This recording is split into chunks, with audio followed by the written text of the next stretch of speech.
in terms of the sheer amount of live events. And they have a third brand of NXT and whatnot. Right. And average attendance is maybe slightly down from what it was last year, but just because they're running more events, they're making more money. And I think Chris Harrington did an article where he did some research into how many fans roughly WWE would have to draw to break even on a given house show. And it looks like it's about 2,500. So average attendance for the house shows, while it might be down a little bit, it's still around 4,000. And there are very few shows that I've seen that are dipping below 2,500. So they can run more and more shows, and it's just going to mean more and more revenue because they're running shows that are profitable. Right. They don't have to sell out to break even. No. They can draw 4,000 in a 6,000 seat arena and be fine. Yeah, they could draw 4,000 in the Superdome. Well, I don't know. I don't know what the Superdome's going for these days. No. Where did I want to go next? Do you want to do New Japan business next? Sure. Or like go into more WWE stuff? Where do we want to go? You're the host. You're driving. I had one more thing that I wanted to say about WWE business from the last quarter. So probably a good time to mention it now. So one of the interesting things is that the profits for the network were down compared to the same quarter a year ago, despite more people subscribing to the network and hence more revenue for the network as a whole. And so I think it adds question marks to this idea of maybe super serving local fans. So one of the big expenditures, I think, was the live shows from the UK, and whether that's actually a profitable strategy for them. Yeah, that's actually an interesting point you bring up. Like the UK shows and stuff like that. Is that really a profitable thing for them to do, or maybe? Sorry, I said maybe like 3 times. Maybe running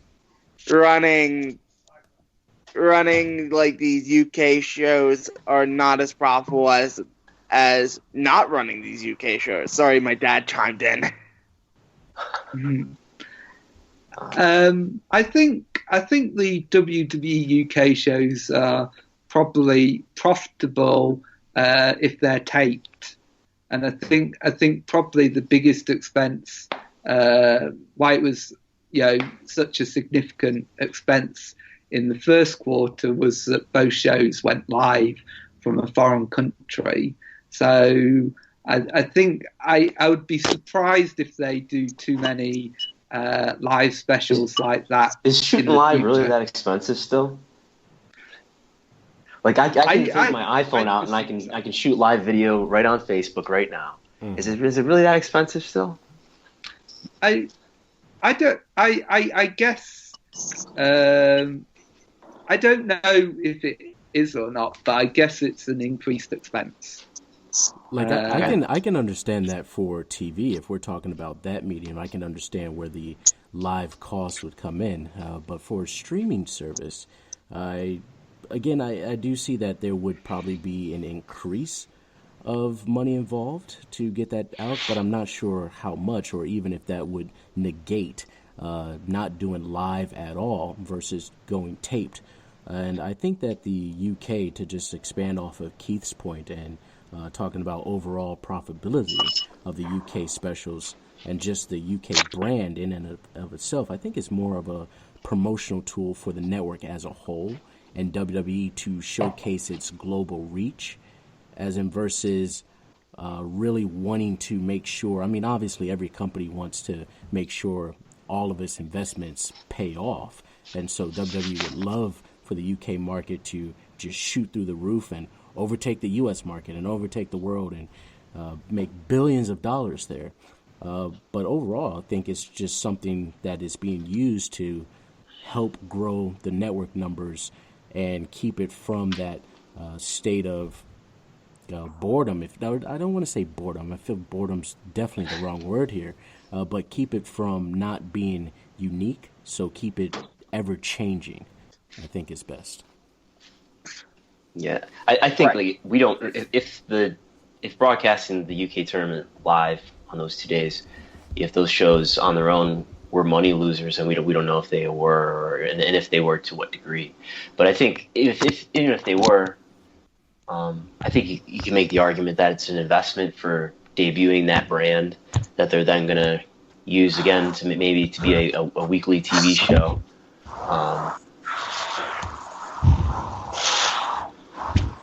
Sounds like I'm in the ocean here. Sorry.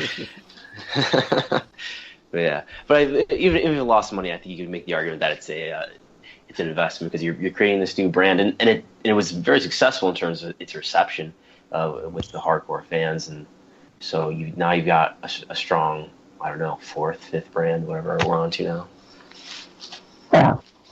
Yeah, and it's. Sorry, Keith. I was actually at both the live shows. Right. You were, yeah. Yeah, so it was like they did have lightning in a bottle, but I think some of the momentum, a little bit of the momentum may have been lost. But then Tyler Bate and Pete Dunne had such a great match on the NXT special that I think there's still interest in a weekly UK wrestling show. You just have to question whether they can sustain interest in the long haul, given that NXT has cooled off. I mean, the big shows still seem special, but the tape TV shows don't get much buzz anymore. They still have quite a lot of people watching, and 205 Live has certainly lost the magic of the Cruiserweight Classic. And Keith, I just have a question here. How were your seats at that show? Because I know WWE's trying to keep costs down, but lawn chairs? Which show did you go to, and how were your seats? Oh, I didn't go to the TV taping, so there's no lawn seats on the first couple of shows. So actually, I got quite lucky in the sense that when on the second night, we were meant to be like at the sort of the back of the arena. It was only a 2,000 seat arena, so like most of the seats you had a really good view, and I had a good view on the first night in the upper area. But on the second night, when we got there, we had no seats. So we went to the ticket person, and they gave us some seats on the floor. So we actually ended up with much better seats on night 2 than we paid for. So we had like a really great view. We're like 5 or 6 rows back from the ring. So it was like really, really good place to be. Yeah. Lawn chairs, though? They had lawn chairs at the Norwich taping? Come on, man. Well, maybe they got a discount at the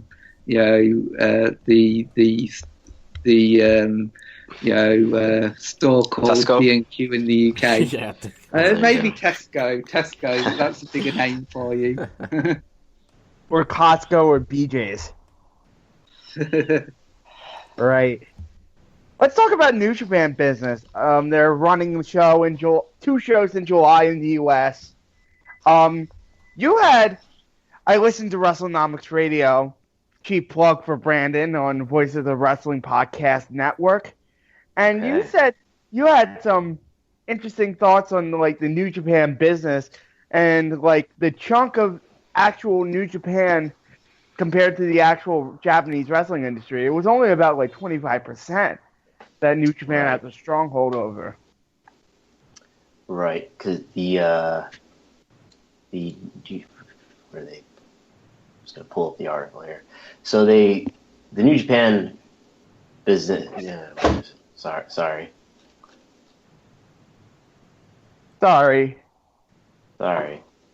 Hang on. I'll edit this out. Yeah, great. We'll have to do it from memory. It's about $12 million. $12 billion. No, it's got to be $12 million that the Japanese wrestling industry generates per year, supposedly, according to some article from a Japanese, I think, sports website. And New Japan is about a quarter of that. So everything else is made up by things like Dragon Gate, DDT, All Japan, Big Japan, Stardom, and so and on. Sleaze. And Squeeze? Japanese indie Sleaze, yeah. I thought for a second I thought Squeeze was like the name of a Japanese sleaze indie that I had heard of. I would definitely watch Squeeze. Right after Guts World and whatever else. Yeah. So if you compare that to like WWE, then WWE, by the way, is something like 15 times the business that New Japan is. And I would think, who knows how we could ever get down, sit down and calculate all this, like how much revenue does Impact and Ring of Honor and Lucha Underground, if any, all those promotions, plus all the indies, how much in the U.S., how much do they generate? It's got to be like microscopic compared to what the WWE generates in a year, which is about $700 million. Could wrestling be $1 billion industry? It could be. Worldwide. Worldwide, yeah, it must be. I would think so. I would think you could scrape up $300 million. I don't know. Does that sound right? Does that sound reasonable? Yeah, that does sound reasonable. Well, New Japan's only like, 25? That seems low for them, honestly. And when I heard you and Chris talk through it, I'm like, that's pretty low. And then I heard the number that Kazuchika Okada apparently makes, 2.3, and I'm like... 2.2. That might include the campaign to market him to the mainstream Japanese media. And I'm like, man, that man makes bank.